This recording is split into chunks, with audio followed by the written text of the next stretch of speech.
السلام علیکم جی، ہم یہ اس وقت جکارتا میں آئے ہیں. استقلال مسجد ہے. ملیشیا میں تو شگری صاحب نے آپ کو سیاحت اور وہاں پر سیر نہیں کرائی، لیکن ان کو بھی خیال آیا جکارتا کے اندر. تو جکارتا ہم کل سے پھر رہے تھے. یہاں پر ایک بہت بڑی مسجد ابھی کچھ عرصہ پہلے تعمیر ہوئی ہے، استقلال مسجد کے نام سے ہے. یہ دنیا کی 9ویں بڑی مسجد اس کو کہا جاتا ہے. ساؤتھ ایشیا کی سب سے بڑی مسجد ہے، ساؤتھ ایشیا کی. اور چونکہ انڈونیشیا میں بہت بڑی تعداد میں مسلمان ہیں.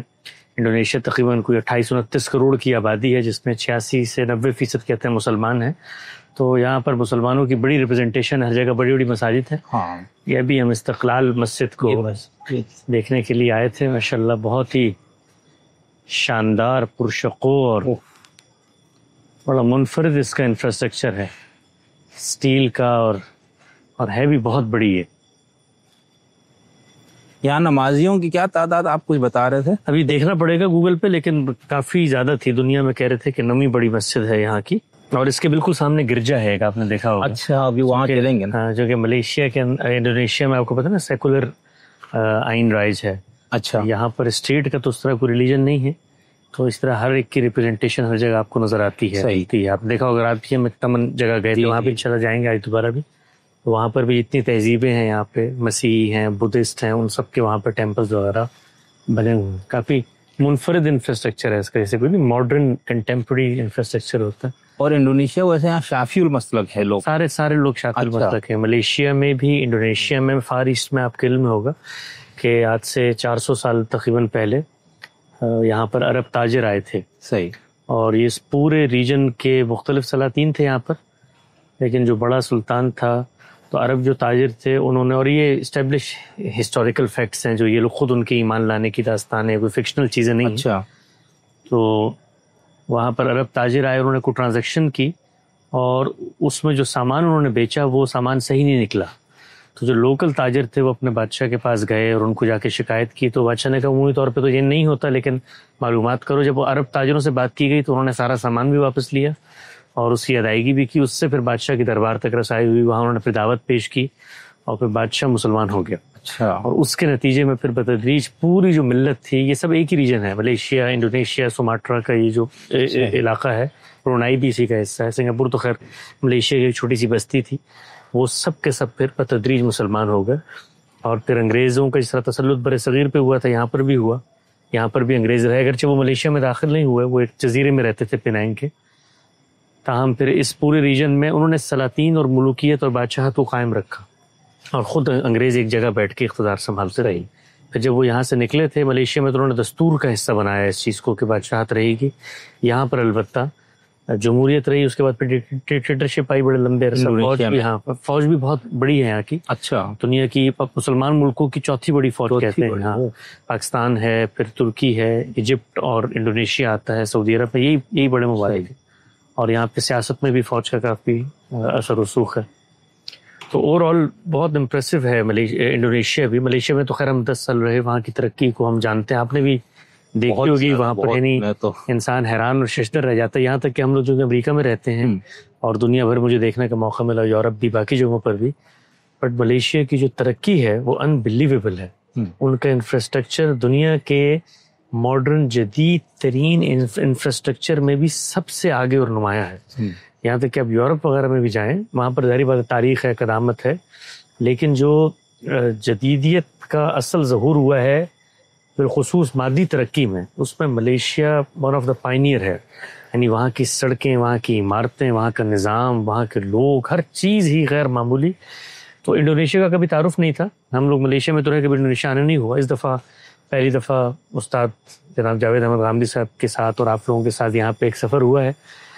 تو پہلی دفعہ دیکھا انڈونیشیا. اور آج بھی جب ہم سفر کر رہے تھے آپ کے ساتھ، آپ نے دیکھا ہوگا کہ انبلیویبل ترقی تھی. یعنی سوچ بھی نہیں سکتے تھے ہم، خاص طور پہ جب آپ کراچی اور پاکستان سے نکل کے آتے ہیں اور آپ کو لگتا نہیں ہے کہ ایسی ترقی آپ کو دیکھنے کی ملی مسلمان ممالک میں خاص کر. اور مسلمان ہر جگہ روتے دھوتے ہی نظر آتے ہیں، جزا فضا مغرب نے یہ کر دیا، ہمارے وسائل. لیکن ان ملکوں نے اپنی تعمیر پہ جس طرح سے زور دیا ہے، جس طرح سے ترقی کی ہے، وہ انبلیویبل ہے. اور یہ بھی نہیں ہے کہ چھوٹے ملک ہیں، بہت بڑے ملک. بہت دیکھیں 28 کروڑ آبادی امریکہ کی آبادی کے برابر ہے. آپ سوچیں پورا براعظم کی کیا ریاستیں کتنی انڈونیشیا میں؟ انڈونیشیا تو جزائر پر مشتمل ہے. 17,000 کے قریب جزیرے ہیں. 17,000 جزیرے. ساری معلومات لوگ دیکھ سکتے ہیں گوگل پہ. ملیشیا البتہ یہ کہ 2 حصوں میں تقسیم ہے. ایک بڑا حصہ جو ہے وہ بری حصہ ہے وہ ایک جانب ہے، اور پھر آپ کو فضا سے سفر کر کے 2 گھنٹے جانا پڑتا ہے، وہ پھر ایسٹ ملیشیا ہے وہ دوسرا، لیکن زیادہ تر آبادی 80% یہ ویسٹ ملیشیا ہی میں ہے۔ تو انڈونیشیا کی آبادی چونکہ بہت، اور آپ نے دیکھا کہ انڈونیشیا کی افرادی قوت زیادہ تر باہر آپ کو مڈل ایسٹ میں نظر آتی ہے، دنیا بھر میں مزدوری بھی کرتے ہیں، بہت محنتی قوم ہے اس لحاظ سے دیکھیں آپ۔ لیکن اس پوری قوم میں ایک تو یہ ایک دلچسپ بات ہے کہ ایک شافی المسلک ہے، تمام شوافے کا اس وقت دنیا میں اگر کہیں ظہور ہے تو وہ یہ فار ایسٹ کے جو مشرق بعید جس کو آپ کہتے ہیں۔ اچھا دلچسپ ہے کہ یہ اتنا بڑا ہے انڈونیشیا کہ اس کے جو آخری جزائر ہیں ان جزائر سے بہت کم فاصلہ ہے آسٹریلیا کا، آسٹریلیا ہے آگے۔ اچھا، ملیشیا سے جب آپ آسٹریلیا جاتے ہیں تو آپ کا جہاز کچھ 6-8 گھنٹے اڑتا رہتا ہے اور پھر آسٹریلیا آتا ہے، اور آسٹریلیا کے اوپر بھی اڑتا رہتا ہے، وہ اتنا بڑا ہے آسٹریلیا۔ تو لیکن یہ فار ایسٹ کا ریجن ہے، یہاں سے آپ ملیشیا کراس کرتے ہیں 4-2.5-3 گھنٹے میں آپ انڈونیشیا آتے ہیں، پھر انڈونیشیا سے آگے ان کے آخری جو جزائر ہے وہاں سے کوئی 2 گھنٹے کی فلائٹ ہے، 2-2.5 گھنٹے لگتے ہیں، آسٹریلیا میں آپ داخل ہو جاتے ہیں۔ تو یہ والا ریجن ہے۔ تاہم اس میں جو خوشی کی بات ہے، تحسین کی بات ہے، جو مجھے ملیشیا میں رہ کر بھی ہوتی ہے، اور ہم آپ کے ساتھ جب گفتگویں ہوتی ہیں تب بھی ہم دنیا بھر کو یہ بتاتے ہیں کہ وہ مسلمان ممالک، کیونکہ عالمی جنگ کے بعد ہم لوگوں کو جو نیم خود مختاریاں ملیں، ان میں سے جن لوگوں نے کوئی تھوڑی بہت اپنی معیشت پر، اپنے لوگوں پر، اپنے ڈیموگرافک پہ توجہ دی، وہ عالمی تنازعات سے نکلے، اور یہ جزا فضا عظمت رفتہ کی بازیافت اور یہ اور وہ سب وہ یہاں پر بھی ہیں۔ ویسے آپ کو دلچسپ ایک بات بتاؤں، یہاں پر انڈونیشیا کا ایک صوبہ ہے آچی کے نام سے، آچی۔ تو سلطنت عثمانیہ کے چونکہ تجار آتے تھے تو سلطنت عثمانیہ کا کبھی بھی یہاں پر تو نہیں رہا براہ راست اقتدار فار ایسٹ میں، لیکن وہ آچی صوبہ جو ہے اس میں عثمانی تجار آتے رہتے تھے، تو وہاں پر حنفیوں کی حکومت ایک طرح سے انہوں نے قائم کر لی، اور اس کے نتیجے میں وہاں پر تھوڑی سی شدت پسندی بھی رہی۔ اس لیے نہیں کہ حنفی شدت پسند ہوتے ہیں، نعوذ باللہ، حنفی ہمیشہ تاریخ میں بہت پرامن رہے ہیں، ان کا پورا ایک اصولی نظام، اور حنفیت کے اندر شدت پسندی پیدا ہونا بھی ناممکنات میں سے ہے، اس لیے کہ جب کوئی اصولی نظام فکر ہوتا ہے نا، اس کو آپ ظاہریت سے متاثر کر کے نہیں، لیکن یہ سلفی حضرات کے جو نقطہ نظر پیدا ہوا اس سے بتدریج بر صغیر کے حنفی بالخصوص دیوبندی حضرات یہ متاثر ہوئے، پھر طالبان کی صورت میں اس کا ظہور ہوا۔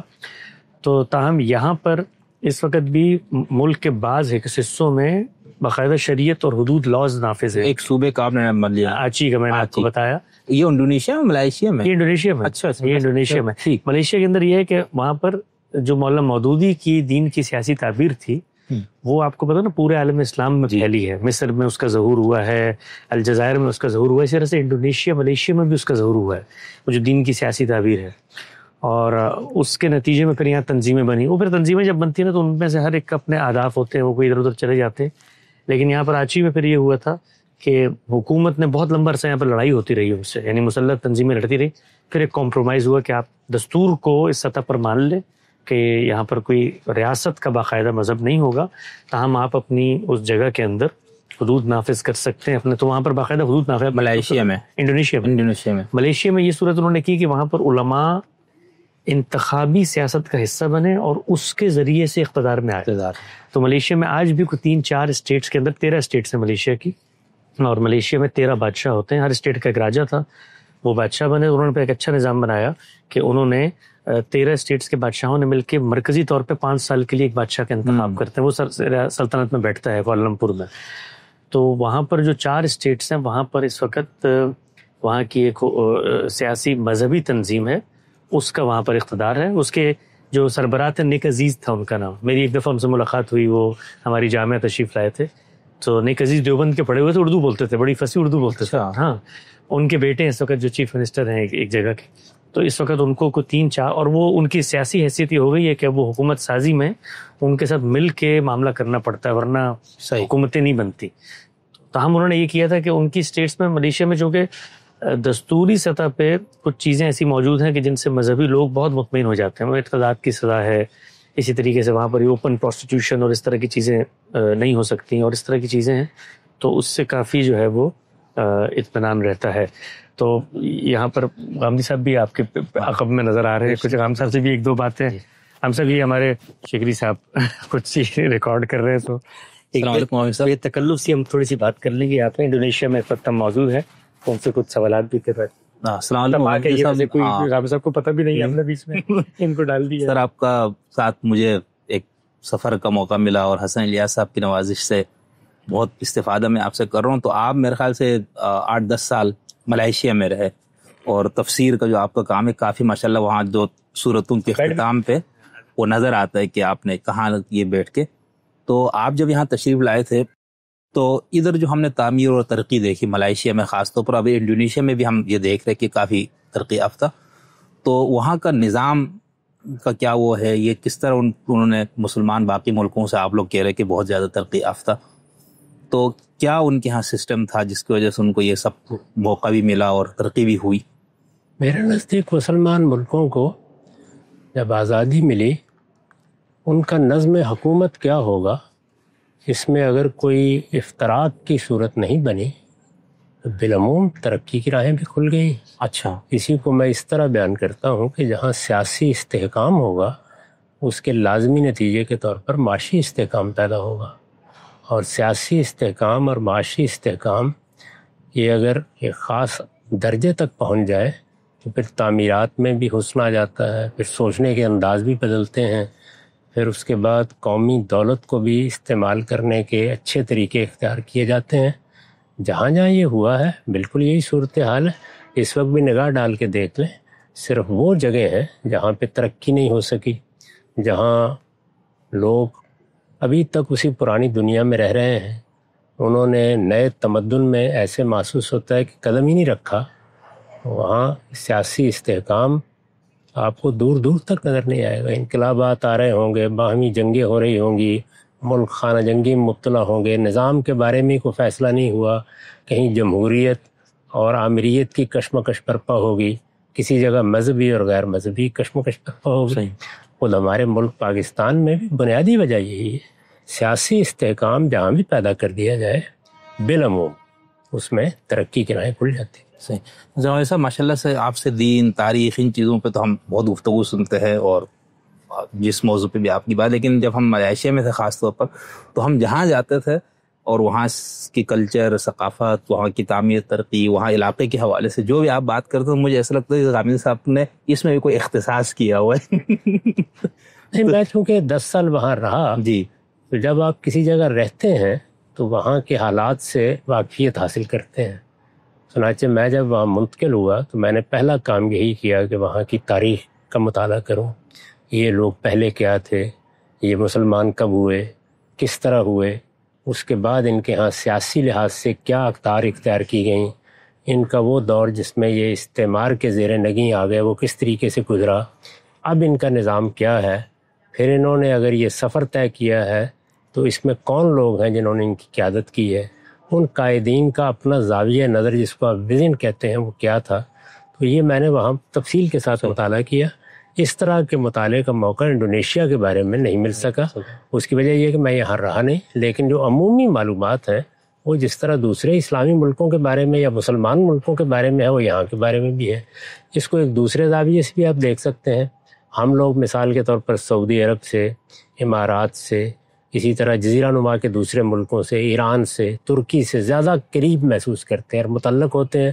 افریقی ممالک کے بارے میں ہماری اس نوعیت کی معلومات وہ نہیں ہوتی، لیکن افریقی ممالک کے ساتھ بھی ہمارا ایک پرانا تعلق ہے.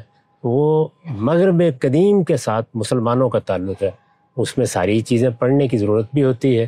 اب ہسپانیہ کے بارے میں ہم جتنا جانتے ہیں اتنا شاید ہم تیونس کے بارے میں نہ جانتے ہو. بالکل. تو آپ کا تعلق کیا پیدا ہوا، اس میں ظاہر ہے کہ آپ کے مطالعے کی نوعیت بھی اختصاصی ہو جاتی ہے، اور اگر تعلق پیدا نہیں ہوا تو مطالعے کی نوعیت عمومی رہتی ہے. بالکل. اچھا صاحب، یہاں جو ملائیشیا کا خاص طور پر حسن الیاس صاحب نے ابھی تھوڑی دیر پہلے نا یہ بتایا کہ اسلام کیسے آیا، پھر یہاں پر اکثریتی ملک کیسے بنا مسلمانوں کا، پھر اس کا جہاں جو بادشاہت کا نظام وہ بھی انہوں نے کچھ بتایا.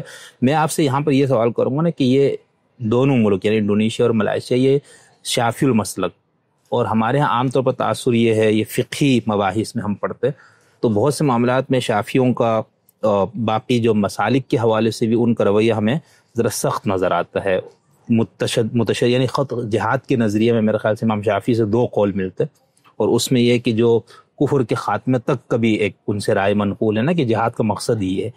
تو لیکن ہم یہاں آ کے تو ہمیں ایسا لگا یا تو شافعی مسلک میں کوئی تحریف ہو گئی ہے یا یہاں کا کلچر کا کوئی اثر ہے؟ تو یہ کیسے ہوا کہ انہوں نے نہ صرف یہ کہ یہاں پر میں جیسے دیکھ رہا تھا مختلف مذاہب کے یہاں پر ثقافتی ساری نشانیاں انہوں نے بہت محفوظ کر کے، کہیں پر مورتیاں ہیں، کہیں پر یہ سب کچھ، تو یہ کیسے ان کے یہاں آیا؟ یہ رواداری، یہ برداشت، یہ اس فقہی مسلک کی وجہ سے ہے یا یہاں کے کلچر کی وجہ سے، یا کوئی اور وجہ آپ کو سمجھ میں آتی ہے؟ شافعی مسلک جب وجود پذیر ہو رہا تھا یا یہ مسالک وجود پذیر ہو رہے تھے، تو اگر آپ غور کر کے دیکھیں تو یہ اس وقت کے عالم اسلام کے دل میں ظہور پذیر ہوا ہے۔ وہاں جزیرہ نما عرب میں ایک بڑا انقلاب برپا ہو چکا تھا، رسالت مآب صلی اللہ علیہ وسلم کے ذریعے سے ایک نئی دنیا وجود میں آئی تھی، پھر صحابہ کرام کچھ اقدامات کر رہے تھے، اس وقت شریعت کی روشنی میں آپ طابقاً نال بالنال آگے بڑھ رہے تھے۔ تو اس وجہ سے جب آپ کتابوں میں فقہ شافعی یا فقہ حنفی کا مطالعہ کرتے ہیں تو وہاں آپ کو جو تصویر نظر آتی ہے وہ پھر تاریخ میں اس طرح باقی نہیں رہی۔ اچھا، جہاں جہاں شافعی لوگ ہو گئے، ظاہر ہے کہ انہوں نے وہاں کے مذاہب کے ساتھ، وہاں کی تہذیب کے ساتھ، وہاں کے پرانے تاریخی روابط کے ساتھ کچھ رویے قائم کیے۔ ہندوستانی میں مثال کے طور پر دیکھیے کہ احناف جب آئے تو ان کے بعض فقہا نے اصرار کیا کہ یہ مشرکین ہیں، ان کے ساتھ وہی معاملہ کرنا چاہیے، مشرکین کے بارے میں قرآن میں لکھا ہوا ہے۔ تو یہ معلوم ہے کہ مغلوں سے بہت پہلے جو ہمارے ہاں سلاطین کا ایک نظام رہا، اسی میں ان سلاطین نے یہ بات ماننے سے انکار کر دیا۔ تو تدریجی طور پر وہ بہت سی چیزیں جو اس وقت صحابہ کرام کے زمانے کے بعد ہماری فقہ میں بڑی نمایاں تھی، وہ پیچھے چلی گئی۔ صحیح۔ اور وہ چیزیں زیادہ نمایاں ہو گئیں جن کا تعلق مسلمانوں کی عملی زندگی سے تھا، چنانچہ وہ نماز وہاں فقہ حنفی کے مطابق پڑھ رہے ہیں، یہاں فقہ شافعی کے مطابق پڑھ رہے ہیں۔ اس طرح تعلیم تدریس بھی اسی کے مطابق ہو رہی ہے۔ حج کرنے جائیں گے، عمرہ کرنے جائیں گے، وہاں بھی زیر بحث آئے گی۔ لیکن یہ جو ریاست اور حکومت کے معاملات ہیں، یہ جیسے جیسے مسلمان مختلف ملکوں میں جاتے رہے اور اس اصل مرکز سے ان کا انقطاع ہو گیا یا دوری ہو گئی، تو اس صورت میں رہے نہیں۔ تو ہندوستان میں بھی ایسے ہی ہوا۔ اچھا، لیکن یہاں پر شافعی مسلک کی جو کچھ تعبیرات تھیں تو ان کے ساتھ کیا یہاں کوئی انہوں نے مزید اجتہاد کا دروازہ کھولا؟ نہیں، کچھ نہیں ہوا علماء نے۔ وہ بھی ایسے ہی ہے جیسے ہمارے ہاں فقہ حنفی کی یہ ساری بحثیں یہ مدرسوں میں پڑھائی جاتی رہتی ہیں، جی، لیکن یہ کہ علماء عام طور پر پڑھاتے ہوئے بھی یہ بتا دیتے ہیں کہ ابھی ان کا وقت نہیں آیا، تو اس وجہ سے وہ مؤخر ہو جاتے ہیں۔ صحیح۔ تو یہاں پر بھی ابھی وقت نہیں آیا، اچھا، یعنی پہلے وقت چلا گیا پھر وقت آیا نہیں۔ صحیح۔ جب وہ آئے گا تو آپ دیکھیں گے وہی سب چیزیں زندہ ہو جائیں گی جتنی۔ اچھا، ایک اور چیز میں آپ سے بہت فائدہ حاصل کرنے کے لیے، ہم نے یہ پہلے سنا تھا کہ ملائیشیا میں ہمارے جو ڈاکٹر فضل الرحمان صاحب کی اسٹوڈنٹس کچھ امریکہ سے ان سے پڑھ کے آئے تو یہاں پر ان کی فکر کا ایک کچھ اثرات یہ ہم نے سنا، یہاں برابر ہے، لوگوں سے بھی آپ کی ملاقاتیں، تو ایک تو یہ بتائے کہ کیا یہ بات درست ہے، اور دوسرا ہم نے یہ حسن صاحب بھی ابھی بتا رہے تھے کہ سید ابو العلا مودودی کی فکر نے پوری مسلم دنیا کو متاثر کیا، انقلاب، اقامت دین، خدا کی حاکمیت کو لانا۔ اور یہاں پر جیسے انہوں نے بتایا کہ ملائیشیا اور انڈونیشیا دونوں میں مودودی صاحب کی فکر کے حاملین بھی یہاں موجود ہیں۔ تو ایک تو فضل الرحمان صاحب پہ روشنی ڈال کے یہ بتائی کہ پھر مودودی صاحب کی اس فکر نے مصر میں، شام، یہاں پر اپنے پاکستان، ہندوستان میں یا باقی جگہوں پر جو نتائج مرتب کیے وہ ادھر کیوں نہیں ہوئے؟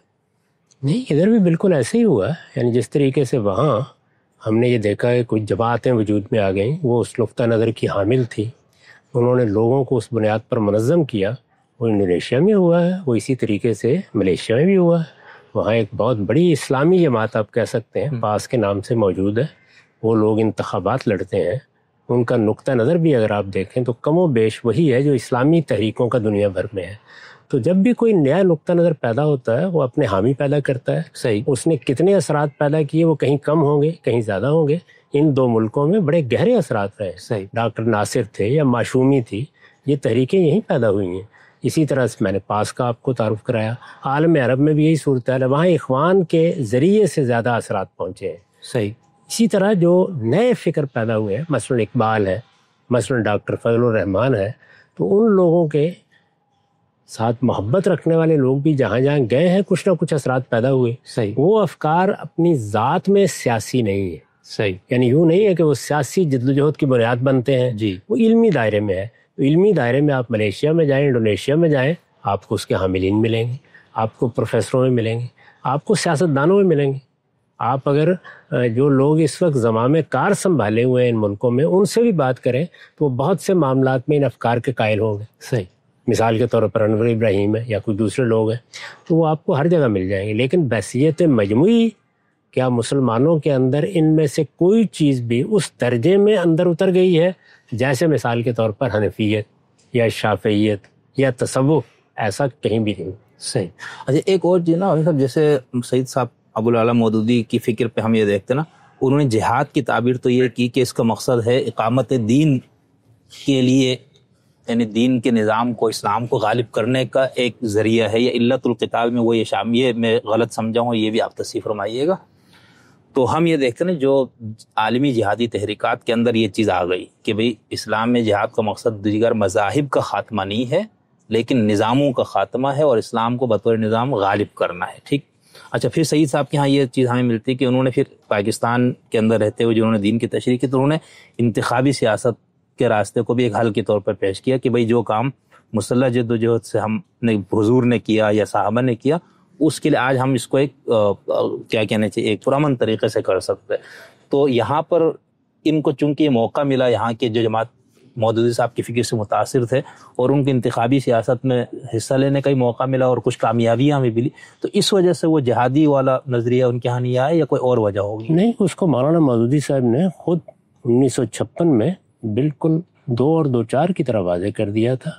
اگر آپ ان کی وہ تقریر پڑھیں جو تحریک اسلامی کا آئندہ لائے عمل کے نام سے شائع ہوتی ہے، یہ ماشی گوٹ میں کی گئی تھی، اس میں یہی چیز زیر بحث تھی. اس میں انہوں نے یہ کہا کہ ہمارے لیے 2 ہی راستے ہیں، ایک یہ کہ ہم ہتھیار اٹھائیں اور اس طریقے پر جدوجہد کریں جو مثال کے طور پر صحابہ میں ہمیں نظر آتا ہے. کیونکہ مسلمانوں کے ہاں بھی جمہوری اقدار کو تسلیم کر لیا گیا ہے، یہ بات مان لی گئی ہے کہ یہاں حکومت کو رائے عامت میں تغیر پیدا کر کے تبدیل کیا جا سکتا ہے. تو اب میں اس کو جائز نہیں سمجھتا کہ یہاں ہم تلوار اٹھائیں. صحیح. یہاں انہوں نے یہ نہیں کیا کہ یہ 2 راستے ہیں، ان میں سے میں نے تدبیر کے لحاظ سے اس کا انتخاب کیا. وہ کہتے ہیں یہ دوسرا راستہ اب جائز ہی نہیں رہا. یہ بات خود مولانا مودودی نے انہی الفاظ میں بیان کر دی. یعنی ان کے الفاظ یہ ہیں کہ ہمارے لیے اب جب کہ یہاں جمہوری طریقے سے حکومتوں کے نظام کو تبدیل کرنے کے اصول کو تسلیم کر لیا گیا ہے تو ہتھیار اٹھانے کی شرعاً کوئی گنجائش باقی نہیں. صحیح.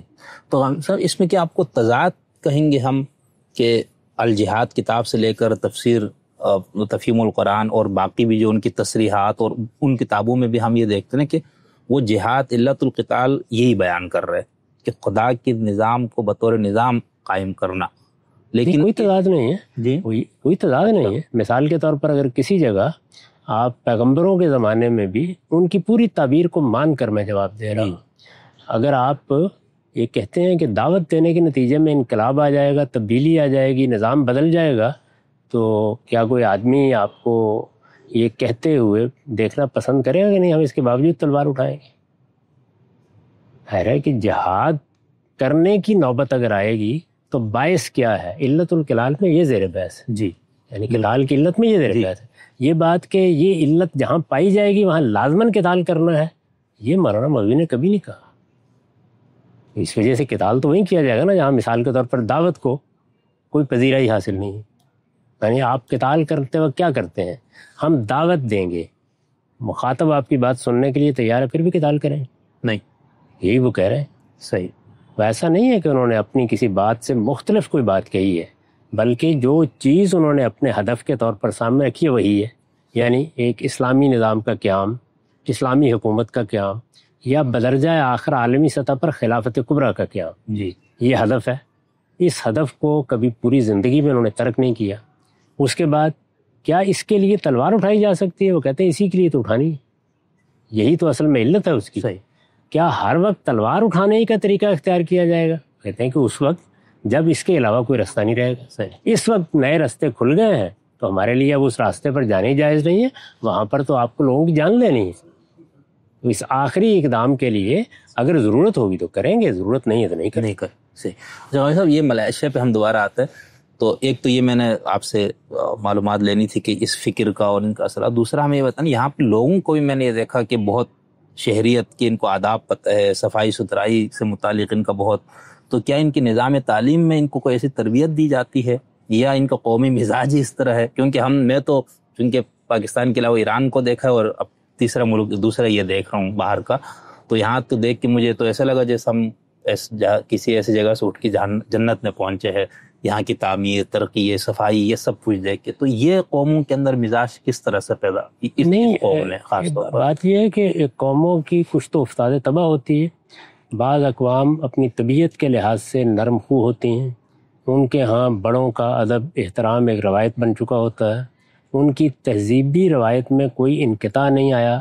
اس طرح کے بے شمار عوامل ہیں جو یہاں میسر ہیں، ہمارے ہاں یہ چیز اس طرح نہیں رہی۔ ایک تو آپ غور کر کے اگر دیکھیں تو مسالک کا بہت تنوع ہے جو یہاں نہیں ہے، تعبیرات کا بہت تنوع ہے جو یہاں نہیں ہے، اسی طرح سے خاندانی نظام، تہذیبی روایت، اس کو ہمارے ہاں کئی ادوار سے گزرنا پڑا ہے، جس میں وہ منقطع بھی ہوئی ہے، قائم بھی ہوئی ہے، ایک جگہ زیادہ ہوئی، دوسری جگہ کم ہوئی، یہاں وہ کبھی بھی نہیں ہوئی۔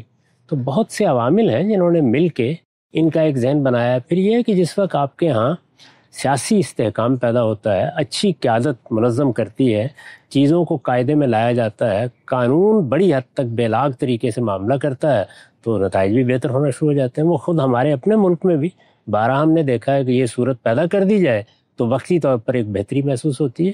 تو جو عوامل عام طور پر قوموں کی تعمیر میں ہوتے ہیں، ان میں جس طرح سے آپ کو اطباء کہتے ہیں نا کہ فلاں فلاں بیماریاں تو آپ کی جین میں داخل ہیں، تو وہ کچھ تو ہمارے ہاں افراتفری اور ایک خاص طرح کا تحکم، چیزوں کے معاملے میں قبولیت کی طرف عدم رغبت، یہ کچھ بڑی حد تک تو ہمارے یہاں ویسے ہی موجود ہے۔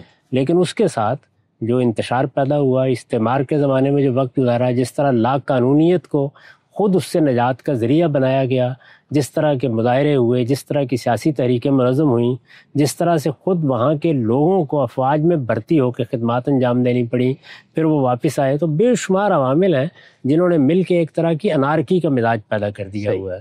اس کے لیے یہ بڑا ضروری تھا کہ جیسے ہی ان ملکوں میں مسلمانوں کی اپنی حکومتیں قائم ہوئی تھیں تو وہ سیاسی استحکام کی طرف بڑھ جاتے۔ جہاں بڑھ گئے ہیں وہاں آپ دیکھتے ہیں کہ تعمیر و ترقی بھی ہوئی ہے۔ یعنی میرے آپ کے زاویہ نظر سے آمریت، بادشاہت ناقابل قبول ہو سکتی ہے جی، لیکن لیکن سیاسی استحکام اگر اس سے حاصل ہو جائے گا تو نتائج بالکل مختلف نکلیں گے، جمہوریت سے حاصل ہو جائے گا تو نتائج بالکل مختلف نکلیں گے۔ جناب صاحب، جیسے ہم دیکھتے ہیں سعودی عرب میں ہمارے ہاں حنبلیوں کو موقع ملا، ابھی شام میں بھی، شام کے وہ کیا ہے، ہاں وہ حنبلی المسلک ہے، شافعی ہے وہ میرا خیال، تو بہرحال وہ ان کو بھی انشاءاللہ موقع مل رہا ہے۔ ہمارے پڑوس افغانستان میں حنفی ان کو موقع ملا اپنے تصور کے مطابق، ایران کے اندر شیعوں کو ایک موقع مل گیا، اور اب ہم ان دو ملکوں کو بھی دیکھ رہے ہیں، خاص طور پر چلو ملائیشیا کی بات کرتے ہیں، وہاں تو اسلام اور یہ میرے خیال سے سیکولر اسٹیٹ ہے انڈونیشیا، تو اب ان سب کو ہم سامنے رکھیں اور یہاں پر جو مذہبی آزادی، شخصی آزادی اور باقی یہ چیزیں نظر آتی، تو اگر ہم آپ سے یہ پوچھیں کہ آپ کے بارے میں، ایک تو تاثر یہ ہے کہ غامدی صاحب اسلامی حکومت نظام اس کے تو بالکل سرے سے قائل نہیں، اور یہ سیکولر نقطے نا، یہ ایک لوگوں کے اندر آپ کے بارے میں ایک غلط فہمی کہیں یا یہ تاثر پایا جاتا ہے۔ دوسرا جو آپ کی اپنی فکر میں ہم دیکھتے ہیں تو آپ بار بار یہ بات کہتے رہے کہ بھئی اس طرح نہیں ہے، یعنی یہ مقصود بھی ذات نہیں ہے، یا اس کے لیے ہی ساری کوشش نہیں ہے دین میں، ہاں کہیں مسلمانوں کی اکثریت ہے، نظم اجتماعی کا ان کو موقع مل گیا، اس کے اندر اسلام کے قوانین اور احکامات کی پاسداری کرنا اس کے لیے۔ تو اگر ہم ان 4-5 مثالوں کو دیکھیں تو آپ کی فکر سے قریب آپ کس کو کہیں گے؟ یہی نہیں وہی نہیں؟ یہ جو باتیں میرے بارے میں لوگ کہتے ہیں وہ بے پڑے کہتے ہیں، اور ان کو سننے کی توفیق بھی نہیں ہوئی تھی۔ میں نے حال میں اعتراضات سیریز میں اسلام اور ریاست کے زیر عنوان اپنا پورا نقطہ نظر اس کے پورے استدلال کے ساتھ پیش کیا ہے۔ اس وجہ سے یہ ساری تعبیریں میرے نقطہ نظر کی تعبیریں ہی نہیں ہیں۔ میں تو بڑی سادہ بات کہتا ہوں کہ مسلمان ہوں یا غیر مسلم ہوں، ریاست کا وجود پذیر کرنا تو ایک جبلی ضرورت ہے، جی، وہ ہر حال میں ہونی ہے، اس کے لیے کسی مذہب کی ضرورت نہیں ہے۔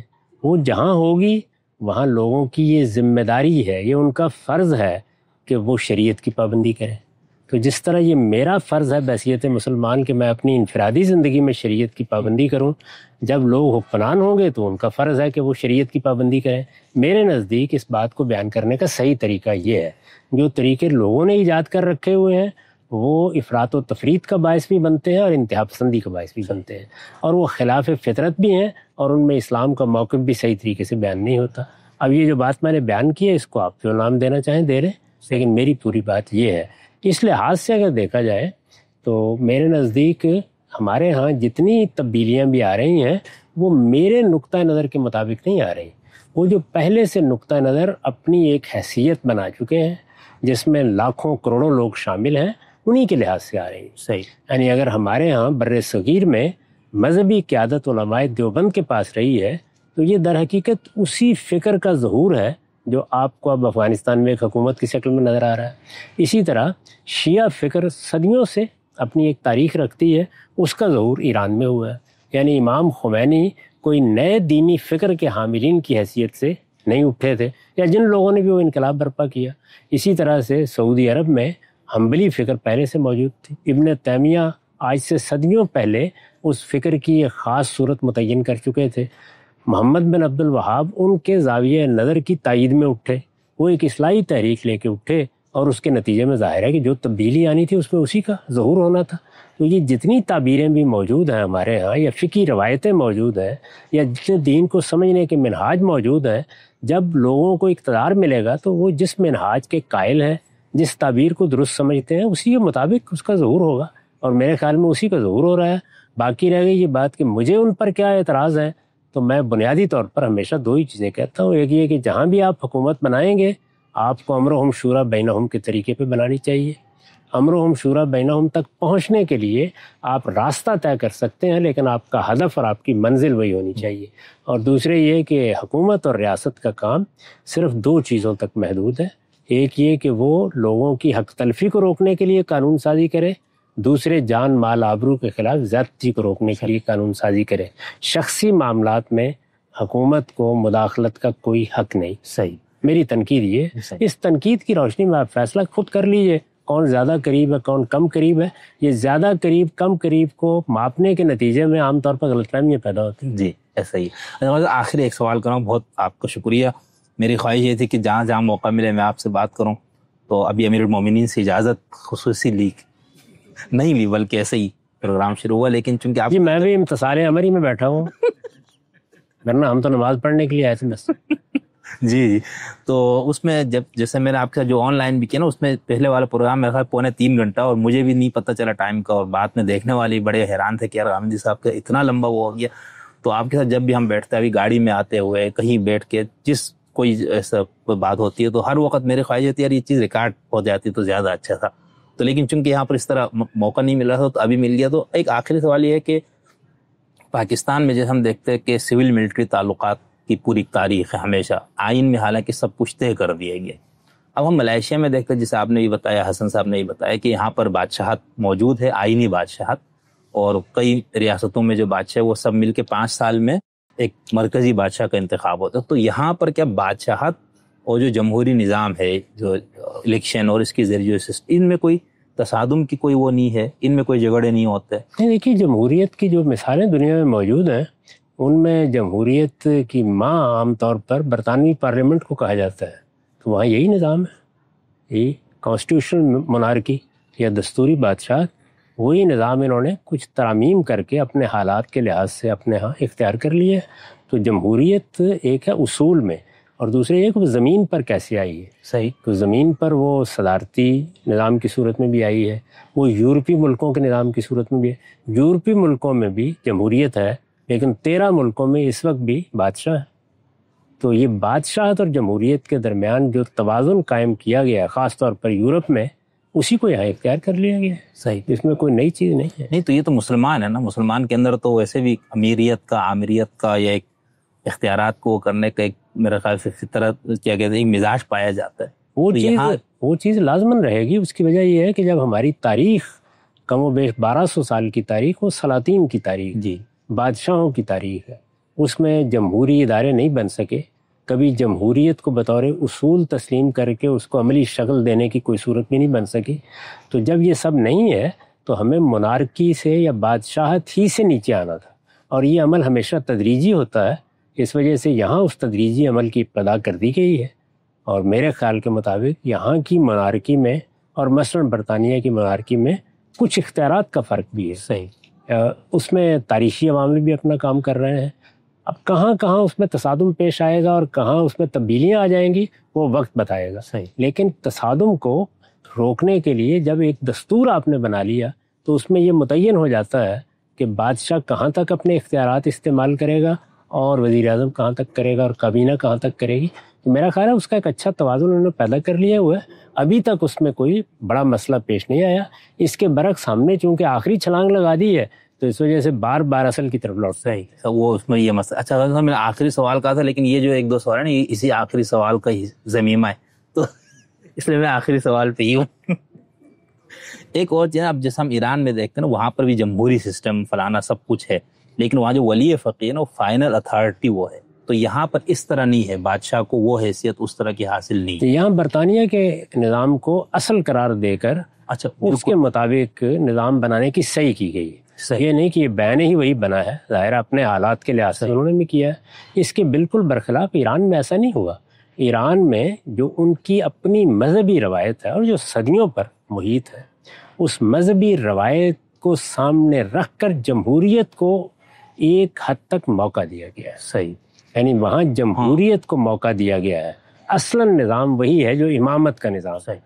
ولی فقیہ کیا ہے, وہ امام کی نیابت کا نیابت بالکل. تو اس وجہ سے ان کا اصل تصور امامت کا ہے جس کے ساتھ انہوں نے ایک درجے میں ایک دائرے میں جمہوریت کا پیوند قبول کیا ہے. صحیح. یہاں صورتحال یہ نہیں. یہاں جمہوریت کو اصلاً قبول کیا گیا ہے لیکن اس طریقے سے جس طریقے سے وہ برطانیہ میں یورپی ممالک میں ایک بادشاہت کے اندر سے پھوٹ کر خود نکلی. صحیح. یہ دو بالکل الگ الگ اپروچ ہے, ان کو اسی طرح دیکھنا چاہیے. اچھا آخری سوال کا ایک توضیحی آخری سوال, میں اس کا وعدہ کرتا ہوں مزید نہیں کروں گا. یہ جو بادشاہت ان کو حاصل ہے اپنے ملائیشیا کی بادشاہوں کو, تو اس کی استناد کیا ہے, یعنی اس کی کیا کہنا چاہیے, اس کی شرعیت یا لیجٹمیسی کیا ہے عوام کے اندر؟ کیا وہ مذہبی بیس ہے یا نسلی بنیاد ہے؟ چونکہ یہ نسلوں سے بادشاہ چلا آ رہا تو ہمیں اس قوم کو ان سے ایک وہ, یا یہ کہ اس کے پیچھے عوام کے اندر ذہن میں ایک دینی قدر کی عوام صدیوں سے اس کو قبول کیے ہوئے ہیں. اور ہمارے ہاں اس صورتحال یہ بھی نہیں ہے کہ ہمارا علم بادشاہت کے بارے میں یہ فتویٰ دیتا رہا ہے کہ یہ ہر حال میں ناجائز ہے. اس طریقے کو تسلیم کیا گیا ہے, ہماری کتابوں میں تسلیم کیا گیا ہے. تو بادشاہت مسلمانوں کے ہاں ایک تسلیم شدہ چیز ہے. صحیح. یا اقتدار پر قابض ہونا یا اپنا تغلب قائم کرنا یہ ایک درجے میں قابل قبول رہا ہے ہمیشہ. اس وجہ سے کوئی مذہبی بحث پیدا نہیں ہوئی. تاریخی طور پر بادشاہتیں موجود تھیں, کسی کی مدت 400 سال ہے, کسی کی 500 سال ہے, تو ان کو اسی تاریخی تسلسل میں قبول کیا گیا جیسے برطانیہ میں قبول کیا گیا. وہاں جمہوریت کی کوئی بحث بھی بادشاہت کے حتمی خاتمے کے لیے بنا استدلال نہیں بنتی. صحیح. یہاں بھی نہیں بن رہا. آخری سوال ایک میری جانب سے پوچھ کے خاتمہ کر جی, کہ ہمارا ملک جو پاکستان ہے, یہ جو یہاں پر آپ نے ترقی دیکھی ہے, خوشحالی دیکھی ہے, لوگوں کو مطمئن دیکھا ہے, قانون کی حکمرانی ہے, ہم لوگ اس طرف کا سفر اب کیونکہ 70 سال کی تاریخ بھی ہے, اس میں تجربات بھی تو ہو گئے, اب کوئی نسخہ کیمیا غامی صاحب اگر بتائیں کہ لستا بطولی بات تو ہوتی ہے کہ وہی سول ملٹری اور یہ جو ابھی اس وقت ایک نظام بن گیا ہے ہائبرڈ سا, کیسے آگے کیسے بڑھے؟ آپ کی اس سے آواز شاید ریکارڈ ہو گئی ہے تو اسی کو میں تھوڑا سا یوں بھی کر لیتا ہوں نا. ہمارے یہاں میں طالب علم کے طور پر یہ کہتا ہوں کہ ایک زرداری صاحب کا ماڈل ہے کہ بھئی یہ تصادم جھگڑے مگڑے نہیں کرو, آپ آئینی جمہوری جدوجہد سے جو آپ سے ہو سکتا ہے آئین میں کچھ ترمیم مرمیم کر کے اختیارات سویلین کی طرف. ایک ہمارے بڑے میاں صاحب کا تھا کہ ہر وقت ٹکراؤ والا, ایک ابھی چھوٹے میاں صاحب شہباز شریف صاحب کا انداز ہے. تو وہی جو سوال ہے ان میں سے ہم لوگ آپ کس کو, چلے میں اس کو شاید شخصیات اس کے حوالے سے آپ کے سامنے سوال نہیں رکھنا چاہیے تھا, تو ہمارے ہاں اس کشمکش کا خاتمہ کس طرح کیا جائے, پھر ہم پاکستانی بھی اس طرح سے تعمیر و ترقی کے راستے پہ گامزن ہو جائے. ہر معاملے میں صحیح رویہ یہ ہوتا ہے کہ حقیقت کو تسلیم کر لیا جائے, یعنی یہ مان لیا جائے کہ اس وقت ہم ویسٹ منسٹر جمہوریت کے دور میں داخل نہیں ہیں. ہمارے ہاں ہمارے ملکی حالات کے لحاظ سے جس نوعیت کا مصالحانہ طرز عمل اختیار کر کے آگے بڑھا جا سکتا ہے آگے بڑھنا چاہیے. صحیح. لیکن اس سے ہمارے اصل میں آئین کے ساتھ تضادات پیدا ہوتے ہیں. جی. تو اس وجہ سے میں ہمیشہ یہ کہتا ہوں کہ ہمارے ہاں جتنے لوگ بھی ذمہ دار لوگ ہیں, ظاہر ہے کہ اس میں فوج بھی اب ایک حیثیت رکھتی ہے, ہمارے ہاں مذہبی قیادت بھی ہے, سیاسی قیادت بھی ہے, ان کو مل بیٹھ کے ایک ایسا نظام بنا لینا چاہیے جس میں منزل متعین کر لی جائے. وہ امر ہم شورا بینہم ہی ہونی چاہیے. ٹھیک. وہ ہمارے دین کا بھی تقاضا ہے, وہ علم و عقل کا بھی تقاضا ہے. اس منزل تک پہنچنے کے لیے ہمیں کن مراحل سے گزرنا ہے وہ بھی متعین کر لیا جائے, اور کوشش کی جائے کہ مصالحت کے ساتھ اور ایک دوسرے کی عزت کو ملحوظ رکھتے ہوئے ہم آگے بڑھ سکیں. یہ میرے خیال میں اس کے علاوہ کوئی راستہ نہیں. اس وقت جن لوگوں کی آپ نے مثال دی ہے وہ رویوں کی مثال ہے. رویوں کے ذریعے سے کسی وقت بھی کوئی اختلال پیدا ہو سکتا ہے. صحیح. یعنی میرا رویہ ہے تو وہ بالکل اور نتائج پیدا کر دے گا، آپ کا ہے تو اور ہے. اس چیز کو ہمیں سوچ سمجھ کر اپنے نظام میں داخل کرنے کی صحیح کرنی چاہیے. صحیح. یہ ہم نے نہ کیا تو وہ کشمکش اسی طرح باقی رہے گی. اور جس طرح کہ میں ہمیشہ کہتا ہوں کہ اس ملک کی پیدائش کے ساتھ اس کو یہ دو امراض لاحق ہیں. اس میں سول ملٹری کشمکش اندر موجود ہے، باہر موجود ہے، اس وقت بھی موجود ہے. ابھی تک اس کا کوئی حل نہیں نکالا جا سکا. اور اسی طریقے سے مذہبی ریاست ہے یا قومی ریاست ہے، یہ کشمکش بھی اسی طرح موجود ہے. اور اس کشمکش کے لیے بھی بس وہی ہوتا ہے کہ وقتی طور پر آپ کوئی تدبیر یا رویہ اختیار کر کے مصالحت کر لیتے ہیں. تھوڑا عرصہ نہیں گزرتا کہ پھر کسی نہ کسی کا رویہ اور کسی نہ کسی کی تدبیر غلبہ حاصل کر لیتی ہے. تو یہ کشمکش ختم کرنا ضروری ہے. وہ ہمیشہ کسی نظام کو اس کی منزل اور اس کے راستے سمیت طے کر کے ہوا کرتا ہے. اور میں ایک بہت لالچی طالب علم ہوں، اور مجھے یہ ہوتا ہے جہاں موقع ملا میں نے آپ سے جو ہے نا کچھ نہ کچھ وہ حاصل کرنا ہے. لالچ ویسے ہر حال میں بری بلا ہے لیکن علم کے حال میں نہیں ہو سکتا یا اس میں بھی. تو اس کے اندر میں بہت زیادہ یعنی مجھے جس خوشی اور سرشاری کی جو کیفیت ہے وہ میں بیان لفظوں میں نہیں کر سکتا ہوں. بس غالب کا ایک شعر ہے، اس میں ثوڑی سی تحریف کر دیتا ہوں، تبدیلی. اور غامدی صاحب میں شعر غلط پڑھتا ہوں، نجم صاحب کو یہ شکایت ہوتی ہے. تو غامدی صاحب تو چونکہ خود ادیب اور شاعر بھی ہیں تو ان کے ذوق پہ بھی شاید گرا گزرے، لیکن میں اپنے جذبات کا اس طرح سے کہ بنے ہیں غامدی کا مصاحب اور پھرے ہے اتراتا، ورنہ شہر میں شگری تیری آبرو کیا ہے. تو یہ اور اس پورے سفر اور اس کے لیے جو وہ سب سے زیادہ میرے لیے جو میں شکریہ جن کا بہت زیادہ ادا کروں گا دل کی گہرائیوں سے، میرے محسن ہے محترم جناب حسن الیاس صاحب. انہوں نے ہی مجھے یہاں پر اور پھر غامدی صاحب کے ساتھ ایک صحبت کا موقع دیا. تو انشاءاللہ جہاں جہاں مجھے موقع ملا میں غامدی صاحب سے کچھ نہ کچھ حاصل کروں گا اور آپ لوگوں تک پہنچاؤں گا. تو